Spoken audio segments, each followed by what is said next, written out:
TV बसवणारे आलेत ना? हो हो, चालतंय चालतंय, बसवून घे तेवढा. हा हा हा. लय दिवस झालं घरचे म्हणत होते रे, की भिंतीवरचा टीव्ही घ्यायचाय म्हणून. घेऊन टाका म्हणलं एकदाच. हा हा हा. 17,000 रुपये शिल्लक होते माझ्याकडे, त्याच्यामुळे घ्या म्हणलं.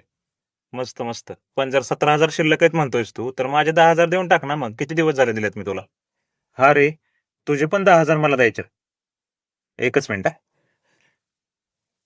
हॅलो आई, तो टीव्ही घेतलाय ना, तो कॅन्सल कर. ईएमआय चे पैसे नाही आहेत माझ्याकडे. अरे तू काही येडाय का? टीव्ही का कॅन्सल करतोय घेतल्याला? अरे तुझे 10,000 दिल्यावर ते टीव्हीचा हप्ता कसा भरणार मी? बरं राहू दे ती 10,000, राहिलेले 7,000 दे फक्त. टीव्ही कॅन्सल नको करू. 7,000. हा. हॅलो आई, ते जरा दीदीकडे फोन दे. ते तुझी स्कूटी विकावी लागेल आता, त्याचे हप्ते भरायला पैसे नाहीत माझ्याकडे. तू आता चालत जा क्लासला. डोक्यावर पडलाय का? दीदीला चालत का होतं आता? अरे तुला 7,000 दिले ना, तर तिच्या स्कूटीचा हप्ता असतो 4,000चा. बरं राहू दे, ते राहिलेले 3,000 दे. स्कूटी नको ऐकू. 3,000. हा, 3,000 दे फक्त. एकच मिनिट थांब. हॅलो दीदी. हा, आपण कपडे धुयला आधी जो दगड वापरायचं बघ रगडायला, हा तो घराच्या पाठीमागे पडलाय, तो परत घेऊन ये.